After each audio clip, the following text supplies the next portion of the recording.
Blog Talk Radio.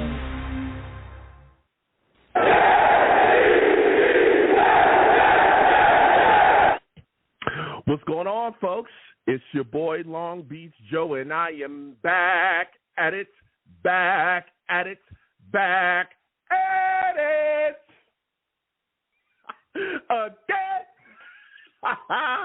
I'm back at it again, man. Listen, we have so much to discuss. There's a lot of things moving and shaking right now with the New York Jets. We got Plaxico Burress disrespecting the Jets. You know, he had to take a shot there. I mean, you know, it is what it is. Boo that man, okay? We also have reports as well that were swirling about the New York Jets trying to replace Nathaniel Hackett. We're going to be discussing that. Also, the Jets are going to be we're going to be playing the San Francisco 49ers to start the season, to open the season. And they're going to be playing at the Niners' house on Monday Night Football. We have so much to talk about, man. There's been so much going on. We're going to be talking about draft signings. We're going to discuss it all, okay? Let me go ahead and get into the show. Listen, I am the man of the people. I'm here for the people. Let me shamelessly promote my Facebook page. Everyone go on Facebook, search The Long Beach Joe Show. Like that page. My content's up there. Go ahead and give it a listen. Message me. I'll message you right back. I love going back and forth with you folks about this football team. Also, we need some feedback. I like hearing about what you folks think I do here on The Long Beach Joe Show. I'm also on iTunes for those of you that don't know, okay? Going over to iTunes, type in The Long Beach Joe Show. Subscribe to the podcast over there.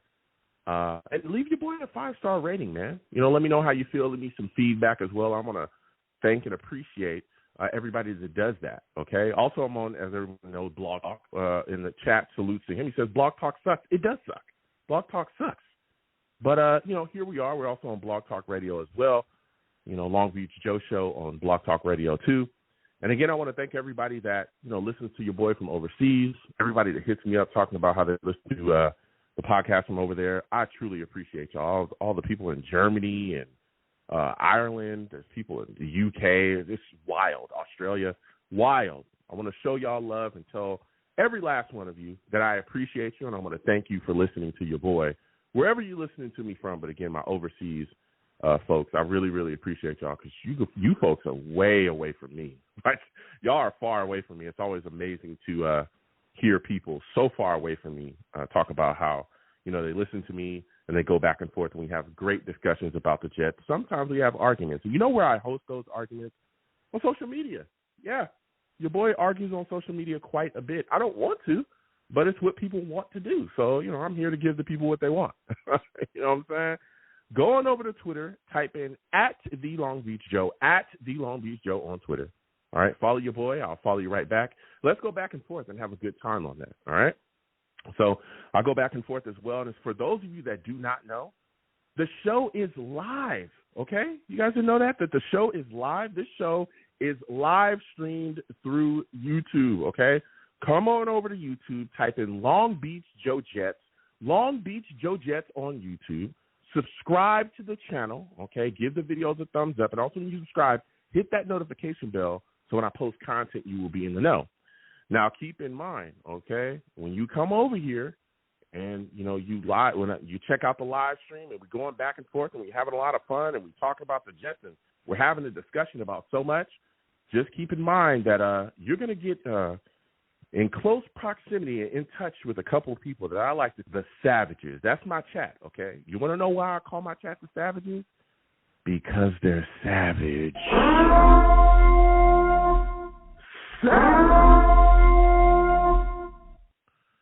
Listen, man, they don't give a crap about anything, okay? You know, they try to remain respectful, all right? But for the most part, if they don't like your take, if they don't like what you're bringing to the table, if they don't like what you're saying, they're going to let you know that, okay? They're going to get after you. And trust me, nobody's safe. Not even me. I'm not even safe. If they don't like my take, they let it be known, okay? And they will maul you, all right? So salutes to all the Savages in the chat, wherever you're watching me from. Michael, salutes to you. Badger Den, salutes to you. Salutes to everybody, okay? And I want to thank y'all for checking me out wherever you're checking me out from, okay?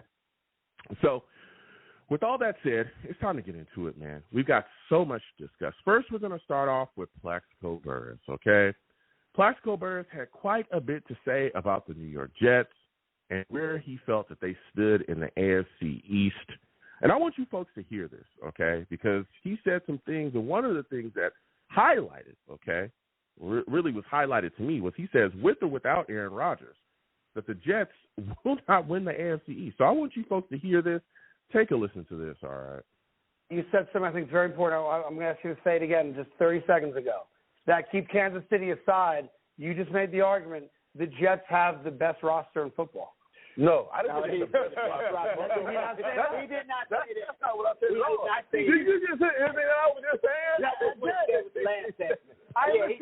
I'm going to make you say it again. I did not say that at all. You asked me about the New York Jets, their offense and their roster. They do not have the best roster in all of football. Second best. That's what I said. Second best. Second place is the first loser. Get it together. They don't have the best offense in football. It sounded like you said they might have the best offense in football. Wow. Even you have to believe. No. You speak English. Okay. To me, you okay. Huh?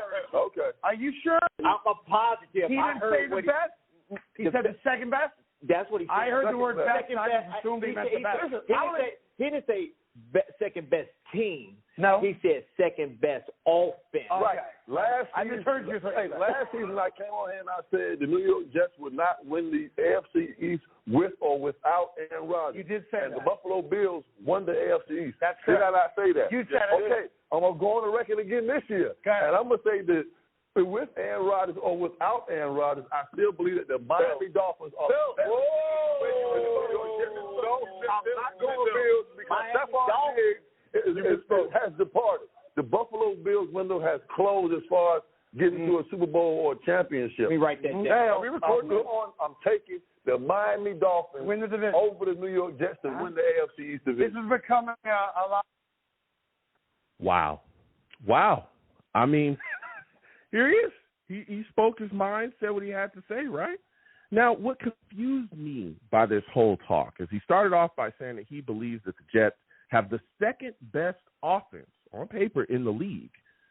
And it stunned me because I was like, bro, you're telling me that you believe that the Jets have the second best offense in the league. If you look at their defense, the defense is unbelievable. They're third overall ranked, but a lot of people believe that the Jets have the best defense in the league. So if you're giving them the second best offense in the league by your own volition, and you're saying that it clearly, factually, the Jets have, if not the top defense in the league, one of the top defenses in the league, how can they not take the AFC East? What? Bro, what are you talking about, man? I don't get where you're coming from here, Plaxico. I don't get it. And again, I respect Plaxico and salute and respect to the Carton Show, but that makes no sense whatsoever. And even if you look at this Jets defense, it's gotten better. The Jets defense is even better, right? Yes, we moved on from Bryce Huff. He's with the Eagles. But we went and got Hassan Riddick, a man who is one of the best pass rushers in all of the league. I think, four back-to-back seasons of double-digit sacks? You got Jermaine Johnson coming off of a Pro Bowl year. You got Will McDonald ready to step in year 2. He's ready to go and make that big impact. What are you talking about, man?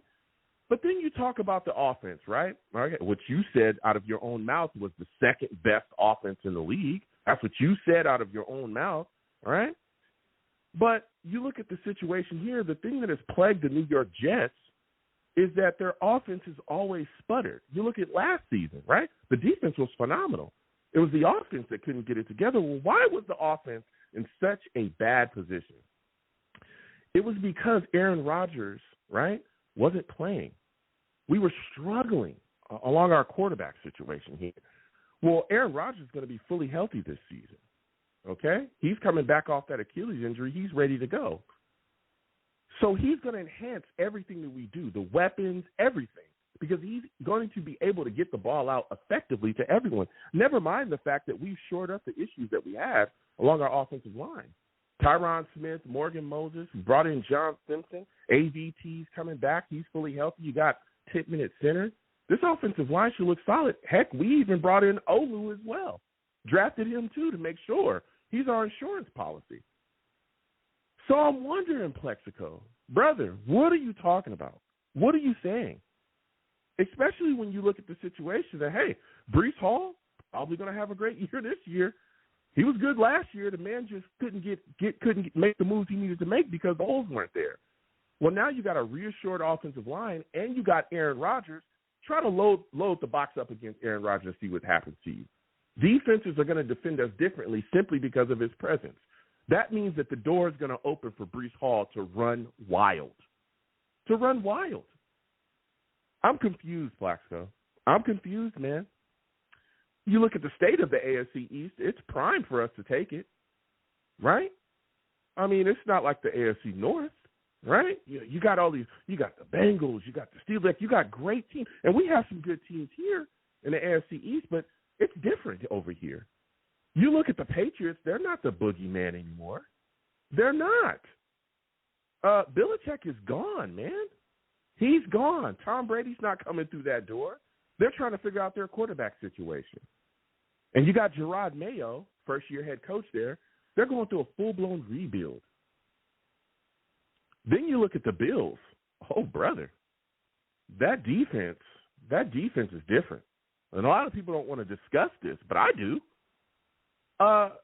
The Bills took a chainsaw to that defense. No Micah Hyde, Tre'Davious White's gone. They're missing a couple other guys as well. Things are different over there. Never mind the fact that Stephon Diggs is not there anymore either. That was the guy that really used to give us a lot of trouble, right? Stephon Diggs. Well, he's not there anymore. So we're about to find out in real time who Josh Allen is for real. Oh, brother. We're about to see who you are for real now. Never mind the fact that Gabe Davis ain't over there either.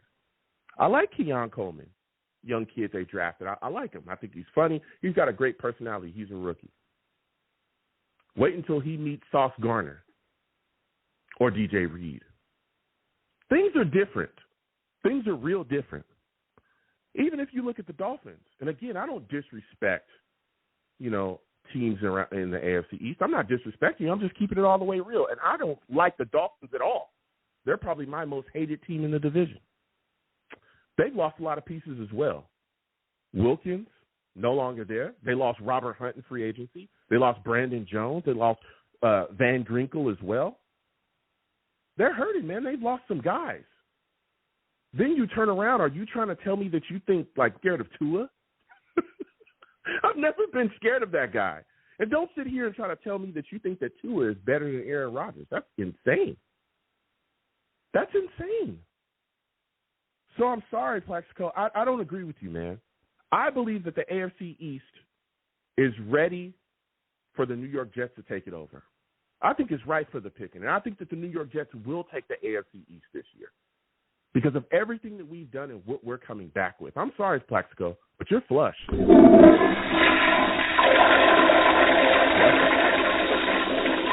flush. Yeah, I'm done. I'm done with that, man. No way. No way. I believe that the New York Jets will take the AFC East this upcoming season. It's right for us to do it. We're also going to be talking about the New York Jets, according to reports from Connor Hughes. Okay, Connor Hughes said this. Viable source. This man is as real as it gets. Okay, salute and respect to him. Connor Hughes came out with a report saying that the New York Jets made legitimate attempts this offseason to bring in someone who could run the show for the offensive side of the ball. Oh, boy. He said that the person wasn't going to take the offensive coordinator tag away from Nathaniel Hackett, but he was the person that overall run things. I'm a little stunned by this because the first thing I thought when I heard, hey, according to Connor Hughes, that the Jets had made some attempts to bring someone in to run the show offensively, the first thing I thought was, well, why wouldn't you just fire Nathaniel Hackett? Why are you going to keep him around for? Right? And I know a lot of Jets fans started talking to me, and they said, Joe, well, he was in a similar role with the Packers, and, he would do the red zone stuff. And I knew that. He would work on the red zone package. He would do a lot of different things with the offense. But, Matt LaFleur, that Packers head coach, he was kind of the overall guy calling the shots. But that's not how the Jets are built here. Robert Saleh is not an offensive guy. A lot of people try to say the CEO, head coach tag. Let's be serious. He works on the defense. Okay? I'm sure, he puts his ideas in here and there, but it's tough, okay, to do that. He's more of a defensive guy. So here we are where Nathaniel Hackett's our offensive coordinator here. We're not built like the Packers. So if you're bringing somebody in that's going to take over, well, then fire Nathaniel Hackett. But then I thought to myself, wait a minute. If you fire Nathaniel Hackett, Aaron Rodgers probably would have walked out that door, because that was one of the things that I talked about towards the end of the season when everybody that called in, and respects to everybody, again, we'll get to the callers in just a second, okay? Lines is hot. I see y'all. Steve, Rusty, okay, 848. I'll be coming to new callers. I will come to you in just a second. Trust me. I'm moving along quickly, okay? And again, 515-602-9639 is the number to call in. When you call in, be patient. We get to everybody. So the first thing I was thinking was, well, you move on from him. Aaron Rodgers probably gone. I talked about that when people were calling in and saying, hey, we should fire everybody, because everybody was so displeased with the way that the season ended, right? So here's the deal, man. I look at this situation and I say to myself, the Jets clearly didn't make the move. This is going to be a season where we're going to lean on Aaron Rodgers. Let's be serious. We all know that. We've seen Nathaniel Hackett without Aaron Rodgers. We've seen it. And it's suspect. We've seen him struggle to adjust during games. We've seen him struggle to adjust his offensive scheme to players on this team. We've seen it. We've seen it. We haven't just seen it. We've heard it. We've heard it. Not from crazy sources. No, we heard it from players. We heard Garrett Wilson come out and talk about this. Garrett Wilson stood on a podium at the end of the season, and he looked about as frustrated as you can get. And he literally sat there and railed off about how the New York Jets offense failed to often adjust, and that he would watch other teams on the field adjust to what the Jets defense was doing, but we couldn't adjust to what the other team's defenses were doing, and that was ridiculous. He also called it the worst year he's had offensively. And he still had over 1,000 yards and brought a lot of great things to the New York Jets team in the game, right? I'm telling you, Garrett Wilson, he looked, if he could have walked out the door right then, he'd be gone. That's how he looked, okay? So here we are, man, where we're gonna be leaning on Aaron Rodgers. And we're gonna see, we're gonna clearly see, and we're gonna know that if Aaron Rodgers can't get it done, nothing's gonna get done. Let's keep it real. And we know that Aaron Rodgers is the guy, and again, he built this system with Nathaniel Hackett. So if he doesn't like something Hackett calls, when he gets to the field, he's going to change the play. We all know that. And that's how it's going to work. But it's just very interesting to hear that the New York Jets were looking to replace him. That tells you that within that building, they don't trust him. I'm just keeping it real. I'm going to hear from y'all again, 515-602-9639. Also, quickly, the Jets will open the season. They will start the season on the road Monday night against the 49ers at the 49ers house, Levi Stadium. This has been put out there. This is going to test the Jets on every level.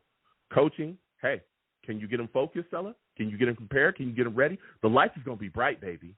They're going to be bright. Everybody talks about Super Bowl run and playoff time, and it's Super Bowl or bust. Well, guess what? This is one of the teams that you're going to have to meet there because they're looking like they're prepared to make another run as well. They're a team that's in the run to make a deep playoff run and to be talked about as being a potential team in the Super Bowl too. And you're going to be tested. Can Saleh get this team focused? Sauce Gardner talked about it as well at the end of the season, that he felt that the Jets came into the season not focused with everything that was going on. All right, hard knocks and all the cameras and all the crazy stuff that was happening. Can you get this team focused? The lights are going to be bright. Are you going to be prepared? Because you're about to face Kyle Shanahan, and he ain't a joke. I know you know that, Saleh, because you and him are very good friends. Of course, we know Saleh spent a lot of time with the Niners from 2017, 2021. He was their defensive coordinator, so he knows them. Can he get things rolling? Also, cleaning up those penalties, cleaning up the time management issues. Boy, let me tell you something. You get the Niners free yards, okay, on penalties, they'll smoke you. Mismanage the clock, they're going to smoke you too. We're going to be tested offensively as well. Okay, we're going to see, can Nathaniel Hackett do something or step up? Can he at least help? All right? If not, then we're going to see, where Aaron Rodgers stands. Is that Achilles ready to go, fully healthy? Because there's going to be some times where he's going to have to move because this Niners defense is going to bring the pressure. Oh, by the way, this offensive line, we're going to figure out real fast how much we fixed or didn't fix.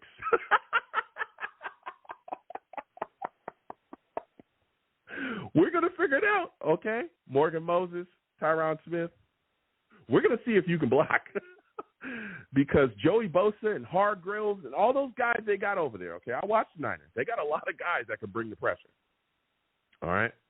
So we're going to see. We're also going to see about this defense, too. Is the pass rush real? We're going to see. Because if you can't get to Purdy, oh, brother, you're going to have a long night. Also, we're going to be tested against the run, too, because they can run the football effectively.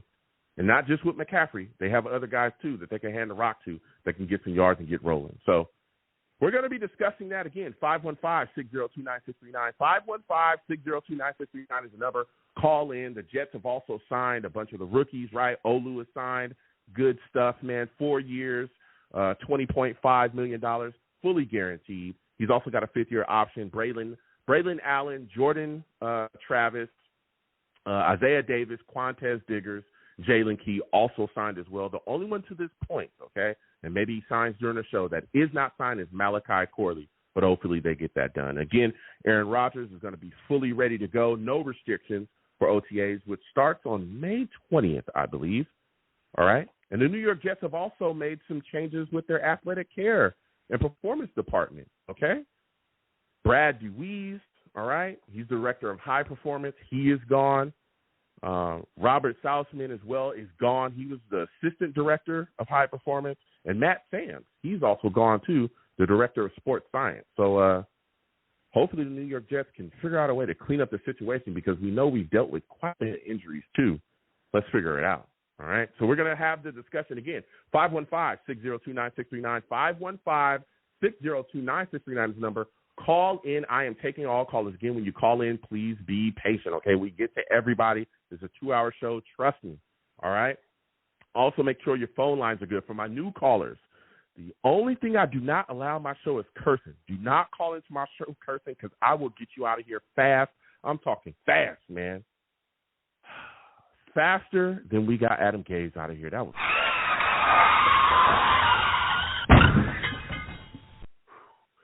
faster than the New York Jets tried to replace Nathaniel Hackett. Woo, that was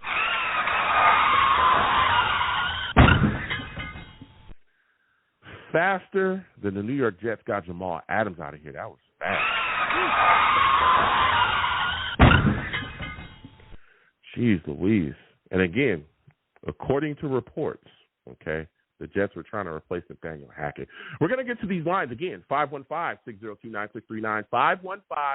515-602-9639 is number. Call in. First caller we're going to is Rusty. Rusty, we're coming directly to you, okay? Everyone, hold on. We will get to everybody. I'll see you, Steve, 848-347-609, okay? New callers, I'm coming to y'all in a second, all right? But we got to get to Rusty, all right? For those of you that do not know, okay, this man, Rusty, he's a savage.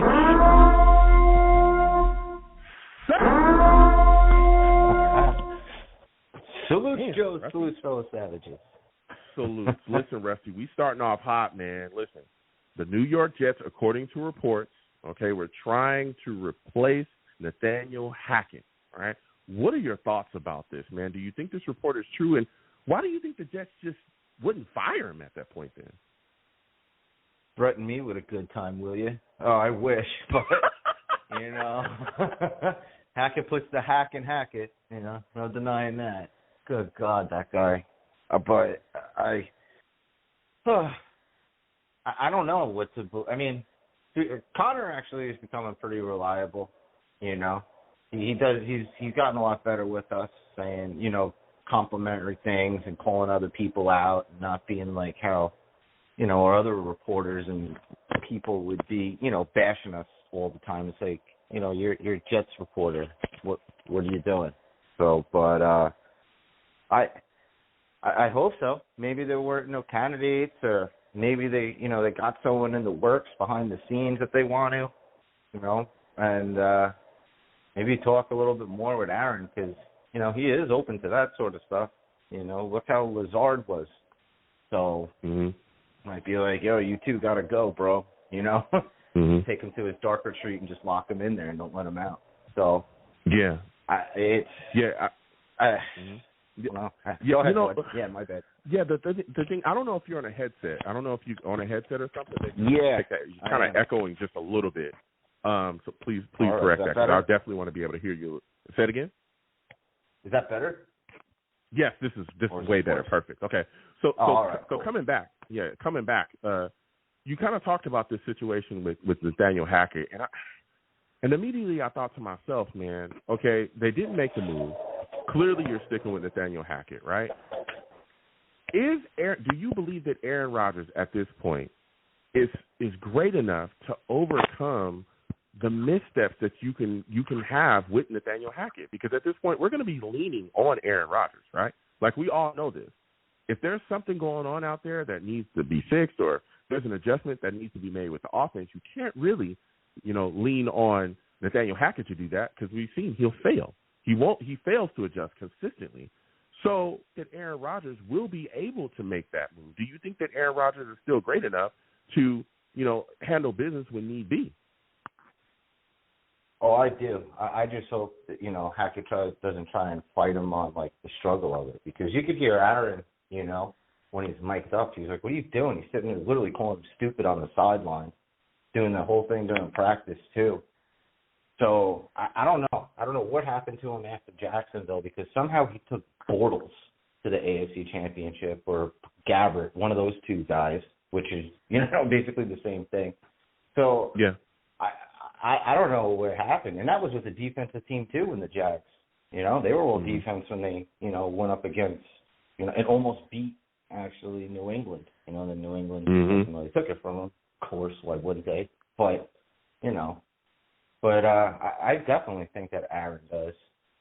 And because he's honed in. The guy studies all the time, and he doesn't want to be made a fool of. And he thinks, the thing about Aaron sometimes is he overthinks, just because, the guy's like a genius. Or, he's smart, or he's just very in tune with his surroundings and everything else like that, and puts a lot of faith in his players, not afraid to risk things sort of sometimes. But overall, I think that he's probably going to wind up, in the sense, being our offensive coordinator. It's going to be Rodgers. Yeah. And, keep Hackett on those short leaches, whatever. Yeah, he is a leech. He just sucks the blood out of everybody. Leech. But, yeah, keeping him on a short leash. But, the guy does know how to. Oh, go ahead. Keeping him on that short leash it's going to be extremely important again this upcoming season.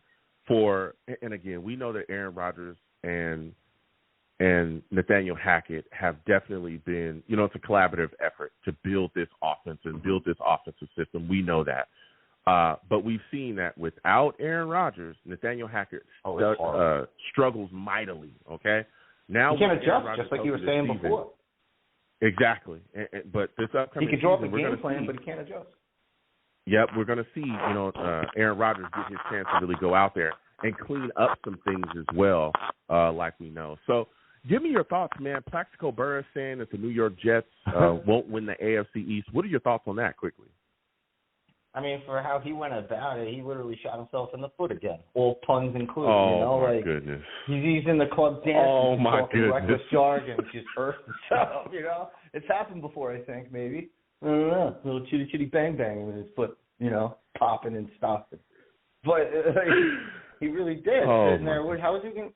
And then he's putting all the faith in vegetable aisle Tua. That guy's one hit away from literally not working in the vegetable, but being collected as vegetables in the aisle. So, and in Miami, the Dolphins, they still can't quit. They didn't beat a team that was over 500. I think they did once. Mm-hmm. And the team, and it was barely. So, that's just, yeah. Yeah. What are you doing, it's Plaxico? Wild to me. Listen, I respect him. I know the jokes are going to roll. I'm listening, but I can't agree with him either. So my final question for you, Rusty, before I let you go, man, you're looking at this situation, right? It's been announced the Jets will play the Niners to open the season on the road at the Niners' house, man. What are your thoughts about this game? And do you think that this game to start off the season will test the Jets on every level? Quickly, give me your thoughts. Absolutely, and it should. And I'm happy that we did it, with our first game, because that's our farthest game away, right? I mean, that, and we're playing Arizona away too, but and San Francisco is no joke. And like you said, it's the three-headed monster. They're good on defense, they're good on offense, and they have great coaching. So, and then at least we get to, prep the whole entire summer for, playing against them specifically. And, we know our divisions and stuff like that. That'll come, but we just got to stay healthy, man. That's the big thing. Yeah. And I think Chuck Clark, he's going to be a huge component if he can stay healthy too. He's very underrated. Yeah. I mean, him in Baltimore, I think I compare it to Reed. It's like, how do people not see how great this guy was? So, but they're going to find out. Yeah. So listen, hopefully Rusty, make that game not so purdy. Yeah, we're going to see, man. It's going to be a test. Listen, Rusty, I got to slide off. Thank you for calling in. Next time I have a show, I want to hear from you, all right? Absolutely, Joe. Salute to you. Salute to fellow Savages. Sorry about my headphones, and, let's go, Jets. Salute.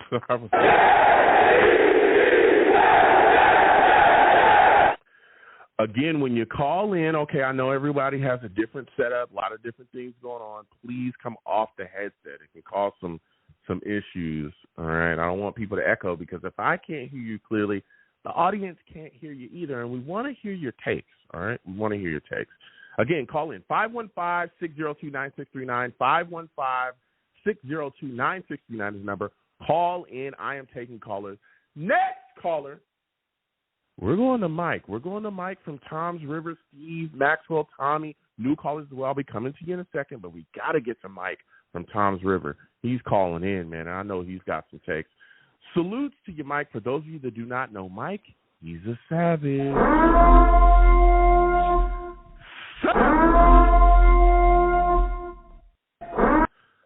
Listen, Mike's got some takes. Listen, Mike, salutes. I want to thank you for calling in tonight. We're talking that talk, man. A lot of things swirling, a lot of things moving and shaking right now surrounding the New York Jets. There's a report coming out from Connor Hughes saying that the Jets attempted to replace Nathaniel Hackett. What are your thoughts on this, man? I wouldn't blame him, because we were like historically the worst offense in NFL history last year. I mean, he can't make no adjustments. Yeah, it was bad. Yeah, and say something happens to Aaron Rodgers again, we're done. Yeah. No, yeah. I'm looking at that as well, man, and I'm saying to myself, with Aaron Rodgers on the field, right, which is going to be great for the New York Jets this upcoming season. If he can stay healthy, things will look smooth for us. But like you said, if something happens, maybe he misses a game, and I'm knocking on wood, I don't want to see that happen. He missed a game or a couple games. Depending on Nathaniel Hackett to be able to draw up a game plan and adjust the game plan in real time to a team, an opposing NFL defense, you can't trust that, because we've seen him struggle doing those things. So keeping Aaron Rodgers upright and healthy is going to be huge for us. But I also want to go here with you, Mike. I look at Aaron Rodgers, man, and I'm thinking to myself, he's coming off the Achilles injury, right? He's 40. Do you think that the New York Jets will kind of drastically change the way that they call games as far as offensive-wise? Do you think that the Jets will start to lean more on the running game because Aaron Rodgers is at an age, right? You don't want him throwing for 20, 30 times a game, right? That's true. Because I think with our offensive line, I think Breece Hall is going to have 2,000 yards this year. I mean, seriously. Talk about it. I want to hear it. Talk about it. I can see him going 1,500 yards rushing, 500 receiving. I mean, I can see him just hitting 80 yards. Boom, boom. I mean, I can't wait. And the 49ers will be a good test, But and that's where I want to go with you next. Listen. Yeah, listen, I mean, look, and this is something, you brought up a great point, Mike, and this is something that I was thinking to myself. I said, man, listen, Aaron Rodgers is a 40-year-old man at this point, and it's no disrespect to him. Of course, everyone knows I love Aaron Rodgers, but you can't expect to have this guy come out and throw 350 every game. And when I talk to a lot of Jets fans, that's what they're expecting. They're expecting 350, him to go off, have, 1 billion touchdowns this season. And I said, whoa, right? He's 40. What I think you're going to get out of Aaron Rodgers is an elite game manager, right? He can still make all the throws in the league. He can do that. Like, they're clearly, right? But every single night, is he going to be able to do that? I don't think so. And I don't think you want to put him in that position, right? You look at guys at the end of their careers, your Peyton Mannings, your Tom Brady's, right? Those guys were able to win later in their careers, but a lot of times they allowed their running offense to kind of take over, do their thing. Yeah, they made their plays, 3rd and 2, at the end of the game. Tom Brady, you gave him the ball, it's a wrap. He's going to convert and get that first down. You give him the ball late in games, he's going to put his offense in great positions to score and take the game. And we all knew that, right? But what he really leaned on, let the running game do its thing. I'll make my check down here. I'll convert. I'll move the chains. But I'll also lean on a phenomenal defense, and that's exactly the same thing that the New York Jets have, right? And so I'm looking around and I'm saying to myself, I really think that Aaron Rodgers, right, and I really think that the New York Jets are going to be all about running the ball this year. I really think they're going to give not just Breece Hall, but Izzy as well, I think is going to be involved heavily within, the rotation, getting the ball within his head, feeding him as well. I think that he's going to get his shots, and I think that that's why the New York Jets took those 2 young backs. I really think the Jets are really going to dedicate themselves to running the ball first and then allowing Aaron Rodgers to do his thing behind that. What are your thoughts on that? I think it's 100%. He's going to be out there. He can read the defense.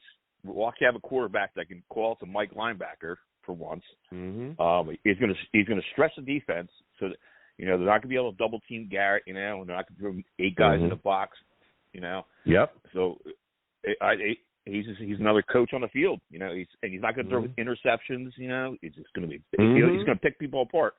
And then with our defense, it's like our defense will be able to rest on the field. And Rusty, he beat me to my joke because I was going to say Plaxico shot himself in the foot again too. Oh my God! Like, you guys are here we go.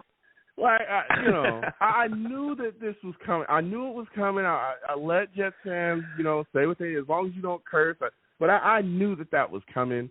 I knew that once Plaxico, said what he had to say, it was going to be a lot of pow-pow jokes. You know what I'm saying? But it is what it is. I'm here for it. He tried to talk crazy about the New York Jets, so have your fun. Joe, you started to talk about. Go ahead. Did you see Aaron Rodgers was on Tucker Carlson? You did an interview with him? No. Was he talking football? Or you had a lot of things to say about that? Oh yeah, he was talking football. They were talking about the mandates in the NFL. A bunch of stuff. You got to check it out. There's all the clips are on X. It's on X. You can see it on X. Yeah, I'll definitely check that out. But another thing as well that was put up on social media too as well. X. I always call it Twitter. Still, I think I'm going to continue to do that. But we see that the New York Jets are going to be playing the 49ers, man, to start the season. It's going to be at the 49ers house, man. What are your thoughts about this situation, and are you concerned? I wouldn't say that I'm concerned, but I'm looking at it like, man, we're swinging West Coast. We know the Jets always struggle swinging West Coast. What are your thoughts on this setup and situation to start the season, man? Well, they'll be able to prepare for them all summer. They'll fly out there early, get acclimated. Are they going to be using Sauce Gardner? Is he going to be rotating so he's covering the best wide receiver now? That's what I heard this year.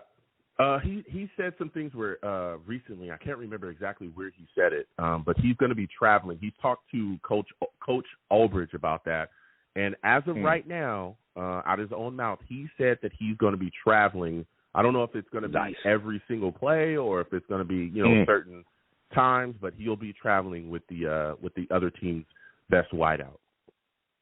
I think we stack up good against the 49ers. I think it'll be a good game. I think we'll beat them.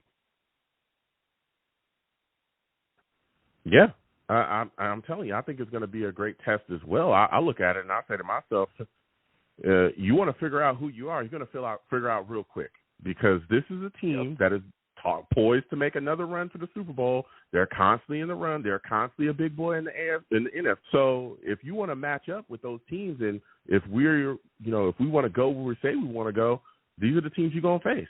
So here's the test straight out the gate. And if we haven't, if we're not there, then we're going to figure out how to get there. But if we are there, we're going to show up and show out. And again, I'm telling you, with Aaron Rodgers, boy, oh boy, it's going to be something special to see. And I think, but the thing to me, the matchup that I really want to see the most, just starting out, is, hey, where's the Jets' offensive line? I want to see Tyron Smith, Morgan Moses in his front is going to be able to deal with the Niners' defensive front. And what are your thoughts on that? Yeah, I was going to say, it's like when you're getting off the bus, you get old big guys coming off the offensive line, coming off first the bully ball, Mm-hmm. I think they're going to do really good, really good. Yeah. I can't wait. Listen, Mike, I got to slide off. Next time I have a show, I want to hear from you, all right? Yeah, no problem. Absolutely. Listen, we're going to keep moving, all right? 515-602-9639. Again, 515-602-9639 is the number. Call in. I am taking all callers. Listen, all right? Please give the stream a thumbs up, okay? Subscribe to the channel if you haven't already. Share the content across your social media with your friends and your family. Also, when you hit that subscribe button, hit that notification bell so when I post content, you folks will be in the know, okay? And I want to thank everybody for watching. I appreciate you. Also, new callers, when you call in, again, please be patient. We get to everybody, all right? And the only thing I do not allow on my show is cursing. Don't call into my show cursing. I'll get you out of here faster than we got Elijah Moore out of here. Right?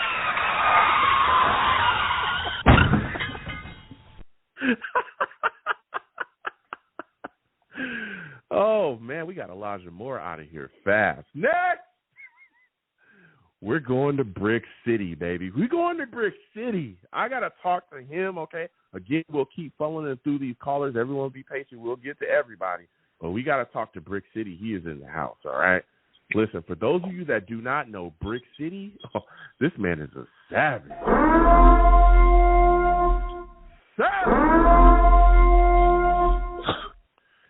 Brick, salutes. I haven't talked to you in a minute, man. We missed you. Give me your thoughts about the situation. A lot of rumors moving and shaking surrounding the New York Jets right now, man. There's a lot of talk about Nathaniel Hackett, that the Jets was looking to replace him. What are your thoughts on that, man? I don't know. I kind of believe it because of the scrutiny of last year. He couldn't coach out of a paper bag. And I'm like, wow. But I'm thinking he's still there because of the Aaron Rodgers effect. So Aaron Rodgers is kind of like, I'll say Peyton Manning with Adam Gase when Adam Gase was the coordinator out in Denver. I think it's one of those situations. Aaron Rodgers probably was like, hey, I don't want to change the offense. I know the offense. I can work within the offense, trusting me and knowing Coach Saleh and JD. They're probably like, hey, man, former MVP, former Super Bowl champ, we trust in you. It's like a, symbiote relationship. That's why I can think off the top of the head because of that. Yeah. Yeah, listen, I'll tell you what, it kind of is surprising to me. I look at the situation and I say to myself, like, if they were looking to have somebody come in and kind of take over, then why wouldn't they just fire him, right? Because this is not like, in the past where he's worked where there was like an offensive-minded head coach or something like that. Like, that's not what was happening here. We know Saleh is not an offensive-minded head coach. So it's like if you're going to have somebody come in and take over, then just fire him, get rid of him, and move forward. But if that's not the deal again, according to this report, then I personally think that they looked at the situation and said to themselves, hey, Aaron Rodgers is vying for the guy. I'm sure Aaron Rodgers wants him around. They've built this offense together. Aaron Rodgers is going to be fully healthy this season. That's the expectation. They'll figure it out. Everything will work because we all know that Aaron Rodgers is kind of the ipso facto no offensive coordinator at this point. And right. I mean, they better figure it out. They better figure it out because Monday Night Football, first Monday Night Football of the season, back to back. They better figure it out because we gonna show the world who we really are. If we're contenders, we're pretenders at Levi Stadium in sunny California. There's a lot of storylines there. Aaron Rodgers going back home to his home state. Robert Saleh going against his former team. DJ Reed going against the team who cut him and the Seattle Seahawks picked him up. Our are the 49ers contenders or pretenders because they lost in the Super Bowl. So I got us losing that game. I'm not going to lie. It's the West Coast. We don't perform well in the West Coast historically, but I got us losing a close game. I got us losing 24-27. Oh, wow. And well, I mean, I'm sorry. There's a lot of time. I just have to say that. I apologize. Listen, there's a lot of time. A lot of time between now and then, so we'll see. But if you have us losing that game, you have us losing that game. But I have us losing that game because we're winning. We were going to beat them in the Super Bowl. Okay. That's why I said that. Like that's why I said that. Yeah. I got us losing the opener. Everybody's hating on us. Everybody's going to talk down on us. Everybody's going to belittle us. Yada yada yada. Yeah. I believe that Aaron Rodgers, C.J. Mosley, Coach Saleh, and some of the some of the veterans that we got on this team, I really feel like we have a tight knit group. And, of course, we deserved the scrutiny last year. We didn't get a backup quarterback. JD didn't solidify the offensive line. We gambled. We could have had the protection last year. It backfired on us. We got it correct this year. We got rid of the cancers of the locker room, per se. I really feel like this year is going to be special. Because everybody in the media, rather it's New York media out there in Bali, or all my family, shout out to my family out there in Brompton, I love y'all. Everybody's doubting us, and that is a good thing. It's a great thing. Let's keep the low radar to a certain extent. Let's everybody hate us and get the hype out the way. Is Aaron Rodgers back? Is healthy? Can the New York Jets offensive line hold up? What about Breece Hall? What about Tyron Smith? Can he be healthy? Did the Jets messed up instead of getting the weapon, the offensive? Yeah, talk all that great stuff. Yeah, thank you. Because in February, we're gonna slap you in the mouth. And I swear, and I'm being humble this year. I'm not talking crazy. I'm not talking crap because I know this is a PG show. This is a family show. I got to, I had to correct myself real quick. Out of respect. Okay. Listen, I'm listening. You said you being humble. We are going to be a problem. Go ahead, finish up. Defense. Let's start there. Can we start defensively? Real quick. Go ahead. Losing JFM. It might hurt us for the beginning of the year, but guaranteed we're not done picking pieces up. Okay.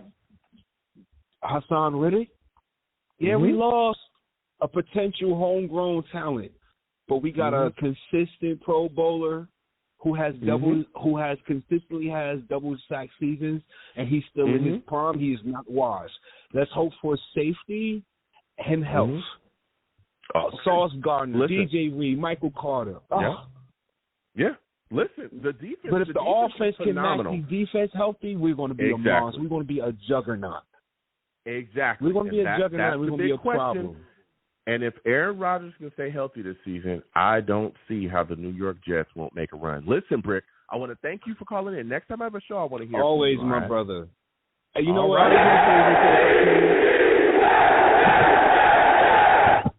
Go ahead. Quickly finish up. Brick? Oh, I think we lost Brick. Salutes, Brick City. You know what I'm saying? Did y'all hear what, he called Compton a different, called Compton Bompton. For those of you that do not know, I'm from California. I have family over there as well. Salutes, all right? Listen, we're going to keep getting to these lines again. 515-602-9639. 515-602-9639 is the number. Call in. I am taking all callers. Again, Blog Talk is working. 515-602-9639 is the number. Call in. I'm taking all callers. Next, I'm going to Steve. Steve, we're coming directly to you. Hold on. All right, hold on. We're coming to Steve. Maxwell, Tommy, we'll get to y'all in a second. North Carolina, I'll see you. For those of you that do not know, Steve, he's a savage.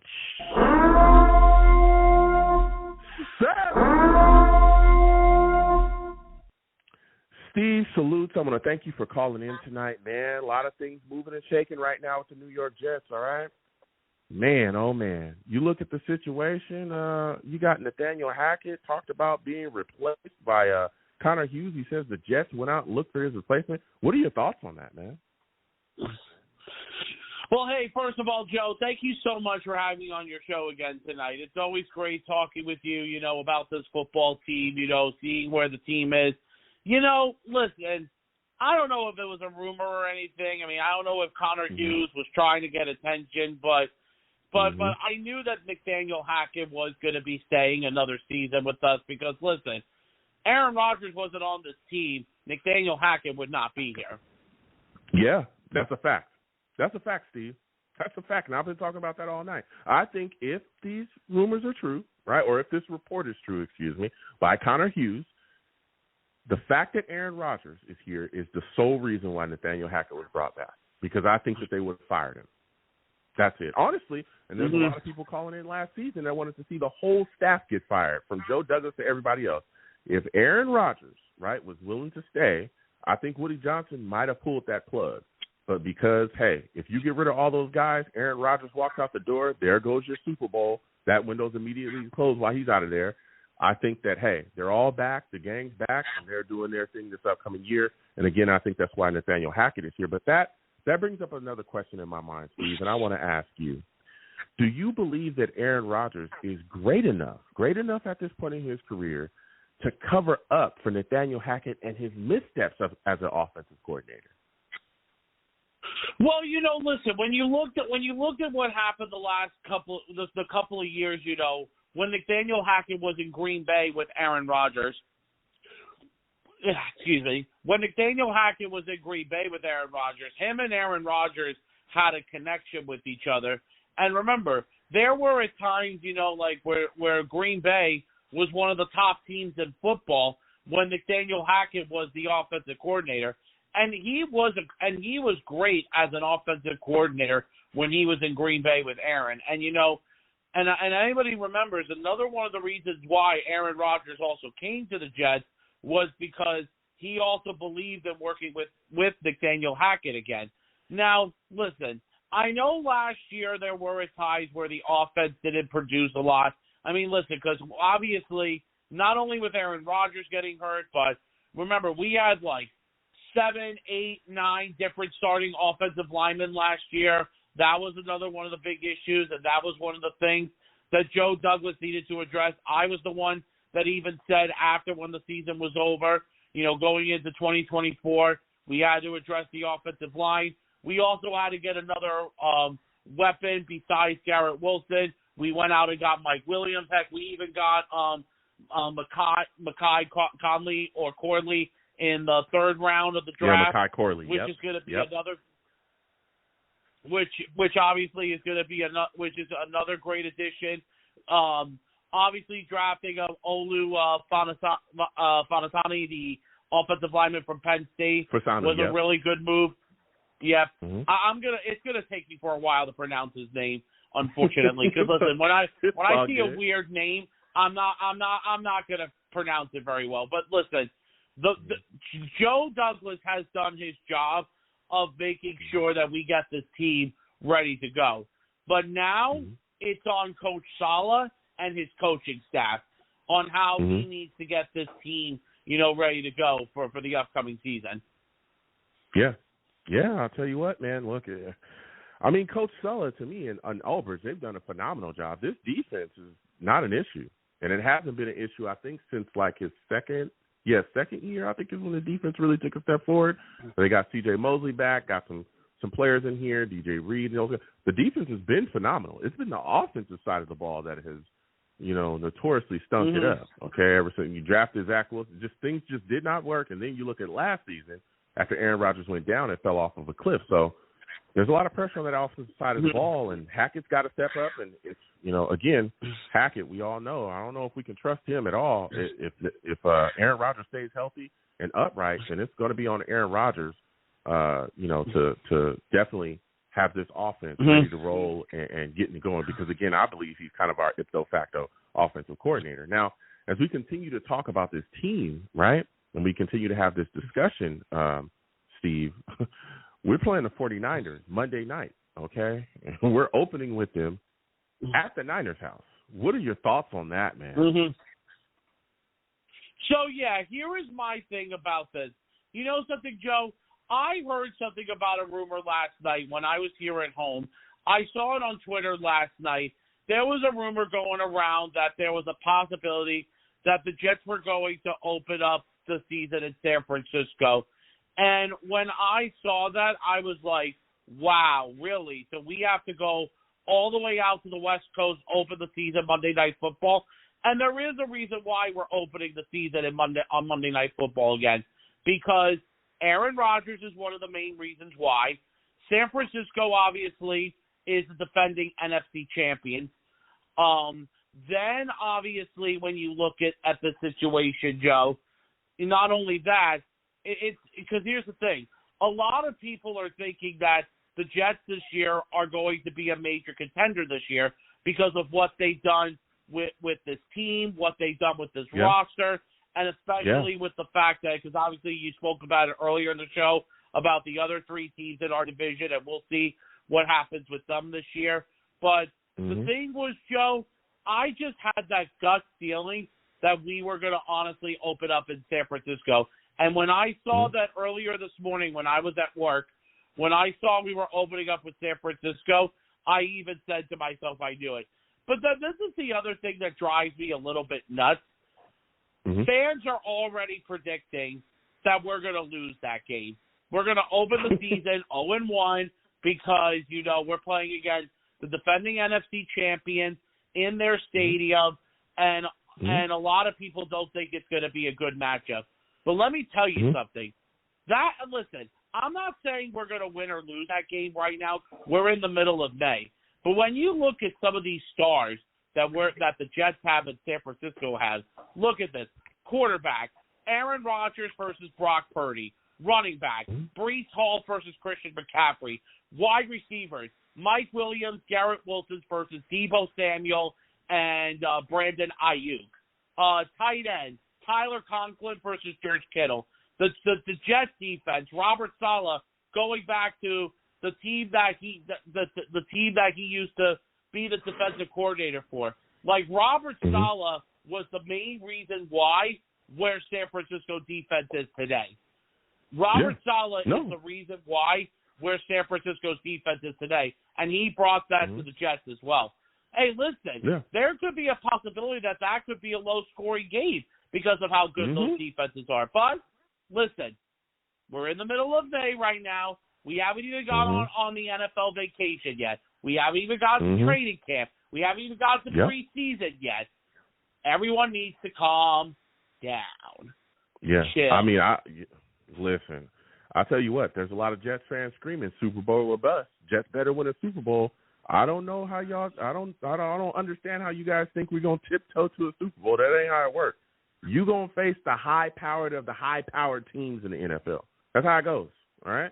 There's a reason why the Niners are constantly making Joe, that march and Joe, being in that Super Bowl talk and making those runs in the playoffs. Like, there's a reason why, because they're a strong football team, and there's a likelihood they're going to be there this upcoming season as well. So if you want to go and you want to win, you want to get that ring, the road there could lead through them. Finish up quickly, Steve. I'll give you the last word. Joe, listen, there is one thing I do like about going up against this team, going up against San Francisco early. We get to play the 49ers the first week of the season, and we get it out of the way. Because think about it. What if, let's say, if we were fighting for a playoff spot right now, and we had to play San Francisco towards the end of the season? Think about that. Think about that really good, Joe. If you really think about that, I think, Joe, playing San Francisco to start off the year is totally fine with me. Because, listen, we go to San Francisco, we get that done out of the way, whether we start the season 1-0 or 0-1. Yeah. Listen, Steve, I want to thank you for calling in. Next time I have a show, I want to hear from you, all right, man? Steve, what a great call.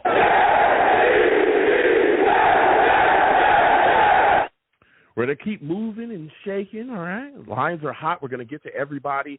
North Carolina, I see you. Jeremy, I see you as well. We'll be coming to you shortly. But I got to get to Maxwell quickly. Maxwell, we got to talk to him really quickly, all right? For those of you that do not know, Maxwell, he's a savage.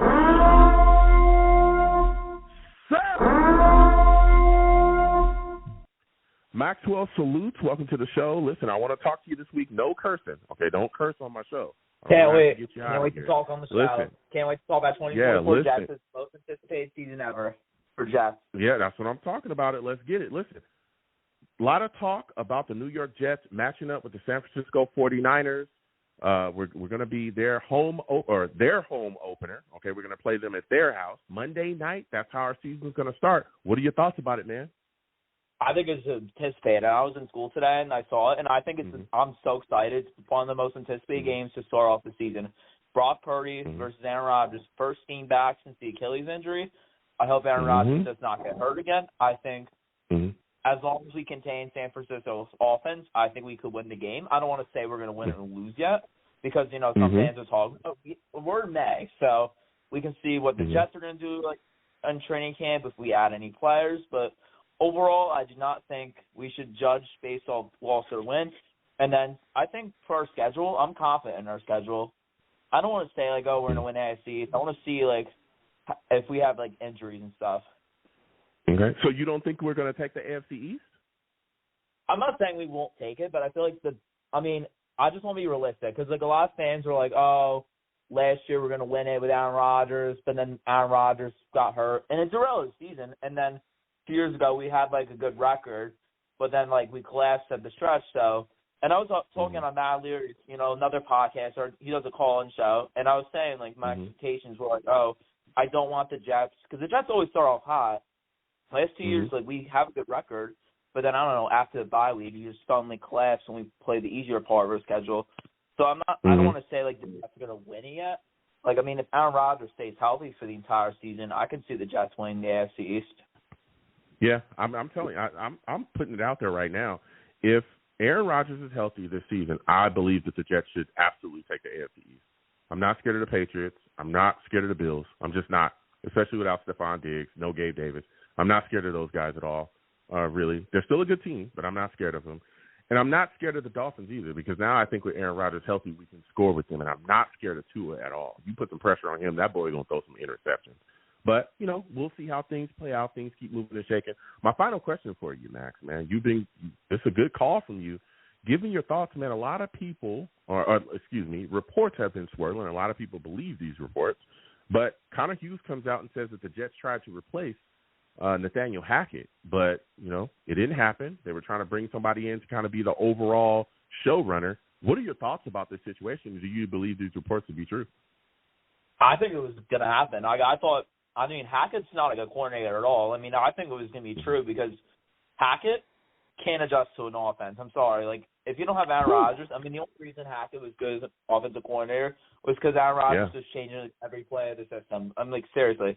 When we didn't have Aaron Rodgers, we saw how bad the offense is. I swear, in like 50 years in the NFL, like this 7 years I watched as the Jets, and I've never seen an offense as bad. And I've watched through Adam Gase, and I thought when I was watching Adam Gase, he had the worst offenses I've ever seen. Like, he was so predictable. I don't know, first down, wide receiver screen, and then it was like a running back. And I was like, Hackett? It's like Adam Gase. He makes Adam Gase look like Sean McVay. Like, I'm serious. Like, Hackett is so terrible. Man, if Aaron Rodgers gets hurt again, I am so worried about this Jets season because Nathaniel Hackett is like the worst offensive coordinator in the NFL. Yeah. Listen, Max, this has been a phenomenal call from you. I got to let you go. Next time I have a show, I want to hear from you, all right? Listen, he brought up some facts. He was talking that talk, okay? Because, man, the offense was bad last season. Adam Gase, though, oh, goodness gracious, I'm glad he's gone. Gase, you're flushed. Flush that. Flushed. Get him out of here. We're going to keep moving through these lines again. 515-602-9639. 515-602-9639 is the number. Call in. We're taking our callers next. We're going to Tommy, North Carolina, Jeremy, Ted. I see you, Ted. We definitely want to get to you tonight. We're going to get to everybody. Trust, okay? But quickly, we're going to go to Tommy and get his thoughts on this situation. For those of you that do not know, okay, this man Tommy, listen, Tommy's a savage.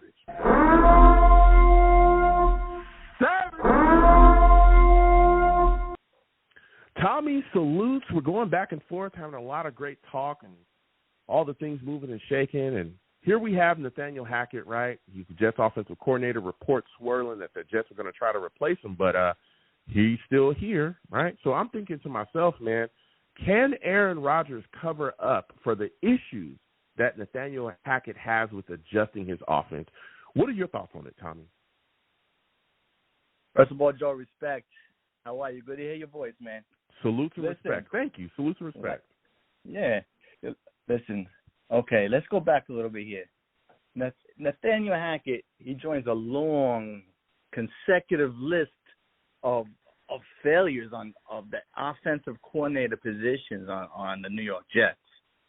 I mean, there's obviously something more going on here than just the offensive coordinator that they're blaming everything. I mean, Hackett. I mean, don't flush me for this one, Joe. Well, go ahead. The same way the Jets, how they got Joe Douglas on board. The Jets, they hired Adam Gase first, who recruited Joe Douglas, and then fired Adam Gase. Mm-hmm. Then the Jets hired Nathaniel Hackett, who coincidentally recruited Aaron Rodgers. Now, would the Jets fire Nathaniel Hackett after that? I mean, the Jets will have a reputation. I mean, for riding dirty if they do that. I don't think they can do it. I don't know if that was the actual time lapse there, right? Because there was a lot of talks that Aaron Rodgers was kind of already sold on being here, and then of course we were looking for an offensive coordinator because LaFleur had parted ways with the Jets or had found another job. He ended up with the Rams. He was moved on from, and with the offensive coordinator position vacant, of course Nathaniel Hackett would be a fit because his relationship with Aaron Rodgers, and that the New York Jets were clearly in a window to win a Super Bowl. Well, if you're going to do that, right, if you're bringing in Aaron Rodgers, who is, I've said it before and I'll keep saying it, he's the greatest player to ever put on a New York Jets jersey. Please, anybody that wants to disagree with me or argue with me or be upset about that, you're free to call in, and I've been a Jets fan my whole life. My favorite player ever is Chad Pennington, but Aaron Rodgers by far better than him. Look at the resume, right? So with all of that being said, you want to bring in an offense that he clearly is going to be able to quickly acclimate to and also get everybody else on the same page with as well as quickly as possible so that they can move forward and win a Super Bowl. That's the goal because the defense is already set and ready to go. The offense needed to be fixed, and so that's what they did. And I mean, it wasn't hard. I understand. I mean, trying to correlate like Adam Gase and him being gone and stuff is a tough correlation because the Jets were making a move and they wanted to win. So I don't think it was a bad move for them to bring in Nathaniel Hackett. I don't think that the Jets failed Nathaniel Hackett either. I think it was the other way around. Nathaniel Hackett failed the Jets. Nathaniel Hackett failed to make adjustments during games, and we saw that. We saw that consistently. We saw it consistently with him going away from the running game often last season, even when it was working. We saw him and again, Zach Wilson is not the greatest quarterback ever, but he put Zach in a lot of really bad situations offensively. He often would tailor his offense away from Zach's strengths, right? One of the things that we talked about, and I'll give it back to you in a second quickly for the last word from you, is we talked about Zach Wilson. What was his greatest strength? His ability to get outside the pocket, get on the move, right? Improvisation, move, throwing the football, right? Throwing the football, utilizing his feet to get first downs, all that stuff, right? That was Zach's big thing. Backyard football, bootlegs. Let's get him outside. Let's get him moving outside the pocket. Nathaniel Hackett did not want to do that. He did not want to do that. And he stuck to not doing that, and he tried to force Zach Wilson to be like this pocket passer that he just wasn't. And that's why we saw Zach struggle at times. Now, there were games where he dialed up a game plan like that, and those are games where we saw Zach Wilson be successful. And then he would quickly go away from that. Then he also put Zach Wilson in situations where they would stack the box and take his head off. And we all knew Zach at times struggled trying to read a defense, especially with the shots that he was taking, especially due to the fact that our offensive line stunk, too. He wasn't dialing up things to get the ball in his hands quick. And it wasn't just Zach he struggled with as well.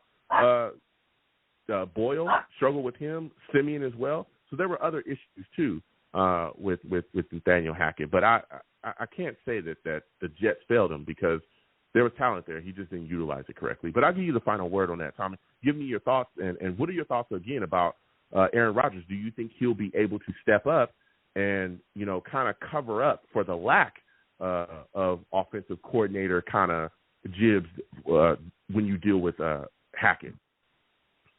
Well, Nathaniel Hackett, he was just a stepping stone, and he was the only reason why he was brought here was to get one Sir Aaron Rodgers, because Aaron Rodgers would change up his plays multiple times per quarter. He would always change it up. Platt was just playing, on his last team in the Packers under Hackett. He would change Hackett's plays. You didn't see it, and Zach Wilson was also picking up on that. You can see him starting to change up plays. So that's something beneficial from Hackett that was brought down to Zach Wilson and his attempt to change. But I do touch base on your thoughts on the two running backs that were drafted. The running back Isaiah positions Davis and Braylon Allen. Yeah, absolutely. Now the second running back that was drafted, you think they're going to run a lot, but I think Isaiah Davis, I just think he was top on the list for their special teams, because with the special teams within blocking and doing kick returns, because of with the new rules in place. The new rules in place for kick returns. I mean, I think they're thinking that they're going to need whoever was the most talented special teamer out of all the positions at that point in the draft. They had I think they had a separate list, and I think he was like better than I guess some of the cornerbacks and the wide receivers as well. But I don't know. I think it was a failed pick, because at that point in the game there was well, okay, that's your take. But no, go ahead. The Rams, it's funny you mentioned the Rams before, because the Rams had such a great draft, how they were able to steal at pick 217. They were able to steal a guy named Bo Limmer. He was a center from Arkansas. He was 6'5", 302. He had the most bench reps. He was so strong, 39 bench reps in the combine. This guy was number one in the combine, and he fell so deep. We definitely should have got this guy. We could have kicked him out to left guard, right guard, center. Doesn't matter. I know Aaron Rodgers doesn't want two rookie centers playing in front of him. However, this is a guy that could have held us down for a long time. I mean, I don't have to think about this year, because our offensive line, our interior offensive line is still a little sketchy, and that would have saved that rather than the second running back, because that was a wasted pick in my opinion. But hey, no, listen. I mean, listen. I hear you, and you're not the only Jets fan that has said something. But I don't think that, again, one of those guys. I can't remember, but there was Nick Bawden is not safe. I'm gonna say that one of these guys could end up taking that fullback position, but I don't think it's a wasted pick. Again, we'll see what they do. Again, there's been a lot of guys taken in the mid rounds, running backs, that have really been able to pan out and play very well for football teams. And if we're running the football, like I think we're going to be running the football, right? Brees, we know he's our all-weather back. We know that he's the big factor back. We know he's the guy here. Let's not kid ourselves. But you got Izzy, who's a smaller guy, but he can move and he's got a lot of power. Man, these two big dudes that they're bringing in with Allen and Davis, these are going to be the guys that are going to beat you up. The guys that when it gets cold in December and you're tired and I'm just going to roll out of here, they're going to give these guys the football and they're going to run through you like a hot knife through butter. And you're not going to be able to stop them big boys because they're huge. They're big running backs. I'm telling you. Yeah, you're right. You're right. Again, and this is just my thought, and this is why I said earlier, Tom Brady, Peyton Manning, you look at these older quarterbacks, right? And that's what Aaron Rodgers is. He's 40. You look at these guys, they get up in age. They start leaning a bit more on the running game. And when you do that, you need some fresh young legs in here to be able to carry that rock. And I think that's what these guys I love picking your brain, Joe. I think you meant to say Israel Abanikanda, because he didn't earn a nickname yet. Not wearing a Jets uniform. He came in with a self-proclaimed Plain's nickname. So from now on, we're gonna call him Israel Anaconda. All right. Tommy, I've got to slide off. Thank you for calling in. It was a phenomenal big call. Big up to my man from North Carolina up next. All right, he's the best. That's my guy. Salute. All right? Thank you so much. He said he doesn't get a nickname. Listen, Tommy going hard. I respect it.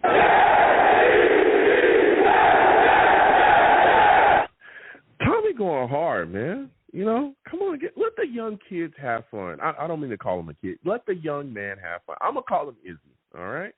I know his name is Israel Anaconda. I'm going to call him Izzy, okay? We're going to keep getting to these lines again. 515-602-9639. 515-602-9639 is the number. Call in. I am taking all callers next. I am going to North Carolina. Jeremy, Ted, I am coming to you shortly, okay? Especially Ted, okay? Hold on. We missed you last week. We need to hear from you. But we're going to North Carolina because I know he's got something to say to us. He's been waiting on the line. For those of you that do not know, this man from North Carolina, savage.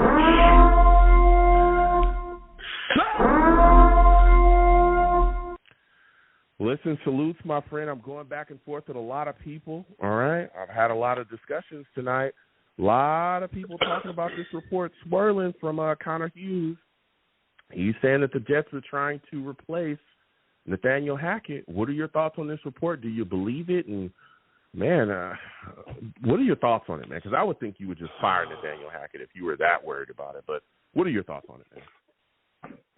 Hey, Joe, it's good to speak to you again, and I believe there may be some truth to it. You know, it's been brewing since last year. I bet the Jet Brass is not very pleased with Hackett's performance as offensive coordinator. He wasn't really able to get the best out of a struggling Zach Wilson, and we had a historically embarrassing offense last year. So I wouldn't be surprised, but I imagine that they contacted Aaron Rodgers and had those discussions with him internally.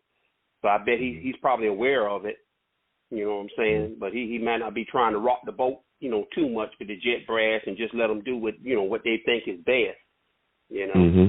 But I feel comfortable, you know, with the Jets situation. Mm-hmm. I don't like Hackett. I don't think he's a very good offensive coordinator at all. I think he might be the worst offensive coordinator we've ever had. Worse than Gates. And worse than anybody. Oh, man, hold on. Gates, I got to flush you.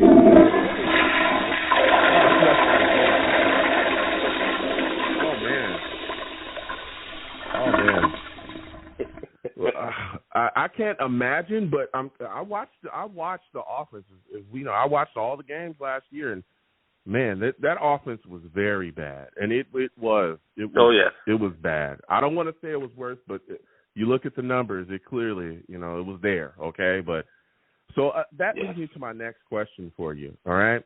When you look at the situation, if we're all, and all of us seen it, we're all saying that Nathaniel Hackett's a bad offensive coordinator, which we all know he is, do you believe that Aaron Rodgers can cover up for him being so bad, right? Because when things are going awry, he's not going to be able to turn into Nathaniel Hackett. That guy is clueless. He's going to be by himself. Do you think that he'll be able to raise this offense up when those times come? Yes, I believe absolutely. He's going to take control. Mm-hmm. No matter what set of plays that Hackett gives him, whatever he thinks is the best play call or best play design, he'll audible out of it. When they have those huddles, he'll discuss all of that stuff with his teammates on that field in that huddle and decide what they're going to do according to what the defense is showing and what audible call he's going to make. So, I trust Aaron. I'm very comfortable. Now, I would really be worried, if it was Sam Darnold or Zach Wilson or even a young Geno Smith. I think this time I feel so comforted going into this 49er matchup that we have a veteran. We have a seasoned pro, someone who's achieved at the highest level. He's been to a Super Bowl. He's won a Super Bowl. He's come up on the short end. He's been through everything. And I'm very comfortable with Aaron. Very comfortable. I feel so at ease and at peace going in this matchup. I think a lot of our fans are panicking, because they're afraid that we're going to come up losing in week one. I think that's not going to be the case. I think the Jets are going to come to play, and I think they're going to put the Niners down. Yeah. Now before I get there, I just wanna stick with the offensive play calling just a second, just a little bit longer. Yeah. You talked about being comfortable with Aaron Rodgers. We know he's up in age. We know he's 40, right? He's coming off that Achilles injury. Yes. Do you believe that the play calling will change this season to lean more heavily on the running game because of those factors? Yes, to some degree. I mean, you've got arguably the best running back in the NFL. Why not run the ball? You got an offensive line that's set up for power, a scheme that's more straight ahead, old school power. And you got a couple of backs that you got out of the draft that fit that design. It makes sense to come out and just run the ball, power, old school, just beat them down, and then put defenses in a position where they have to pick their poison. They have to try to stack the box to slow down our running game. That's where Aaron, being a seasoned pro, knowing what to do and how to process the offense, knows what to do, knows where the hot read is going to make the right decision. Absolutely. I trust Aaron, and I like what the Jets have done, making changes to the offensive design, emphasizing power. You know what I'm saying? They got Tyree Smith. They upgrade the left tackle position significantly. I think we'll be fine. We're going to be all right. Yeah. We are going to be all right.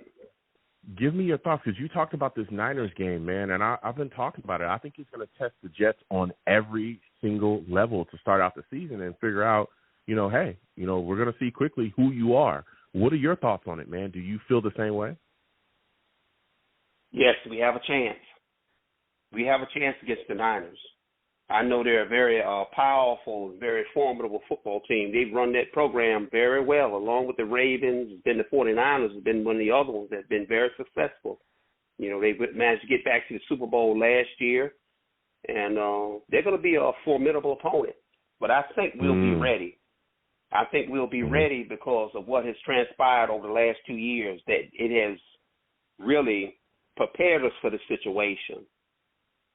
Making the upgrades, having a coach, even in Saleh. Much criticism we have about some of Saleh's clock management and how he's managed this team. At least he's not a rookie head coach. He's had a couple of years to kind of learn from his mistakes, and he'll be more experienced and better prepared. And he knows the 49ers. He knows the Niners. He came out of that program. Anybody knows them. He does. He understands what he's dealing with, and I think he'll know how to prepare his team. He has a veteran quarterback. He has one of a legend in Aaron Rodgers, even though he's a little older. But nonetheless, he has a seasoned veteran quarterback to manage the affairs on the field, so he don't have to be concerned about that. I think last year it kind of got to him. You could see in his face he wasn't happy. He was very stressed. And Zach Wilson was failing miserably. And I think this year is going to be a lot different. It's going to be a lot different this year. He's got a number one defense. He's got a top-notch rush attack. He's got a quarterback who's very low percentage in terms of turnovers, who's going to manage the game, who's going to go out and execute. That's what we want. We want 85, 86 Ken O'Brien. Just go out there, manage it, make the throws you need to make, eliminate those turnovers. And if he does that, we win. And I think the key thing Monday night is going to be a defensive showdown. We're going to take turns punting. It's going to be a battle of field position. We have one of the best kicking games in the league. They're not going to out-kick us. Fact. They're not going to out-kick us. They're not going to out-punt us. We can pin their butt down. They're not going to do that either. We have a shot. We've got a shot to win, and I would not be surprised. We'll probably win. I'm thinking by a field goal, but I'm thinking we're going to win.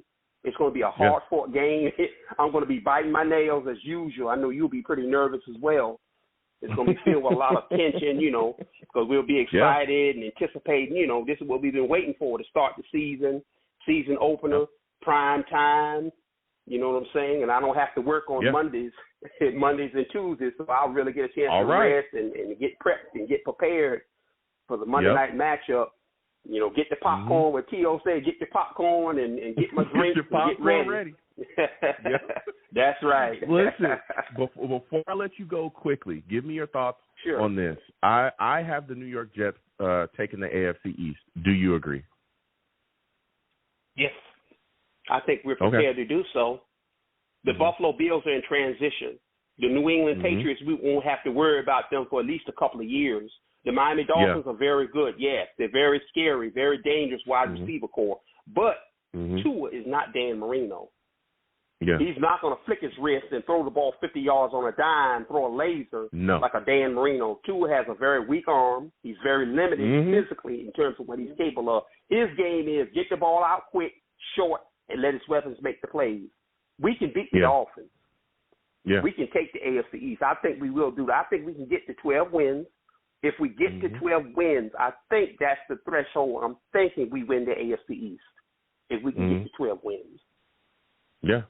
Listen, I want to thank you for calling in. The next time I have a show, I want to hear from you. It's always a great discussion, man. Oh, yeah, and one more thing. Just before I go wanted to comment. I almost forgot this about Plaxico Burress. Oh. I think I forgot to say something, but I think when that gun slipped down his long johns at that club, I think it slipped too far down. It's messing with his mind or something. I don't know. Listen, I want to thank you. That's his mind, though. You have yourself a good night, man. You too, now. Oh, my goodness. Listen, they going to get it, Plaxico. It is what it is, man.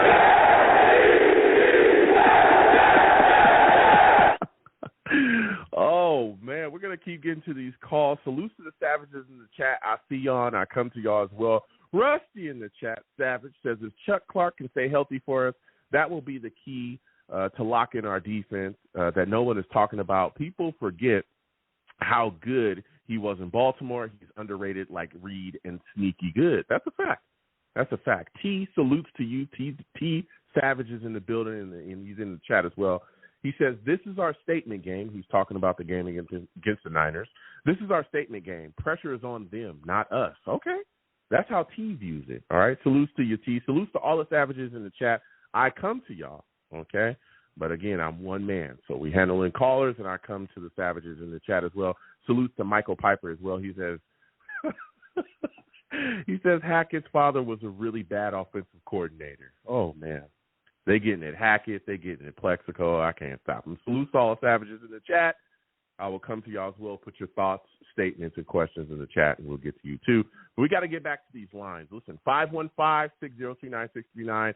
515-602-9639 is the number. Call in. I'm taking all callers. Next! I'm going to Jeremy. Jeremy, I'm coming to you. Ted, you are next. We want to hear from you, Ted. But we got to get to Jeremy. He's been waiting on the line patiently. For those of you that do not know, Jeremy, he's a savage.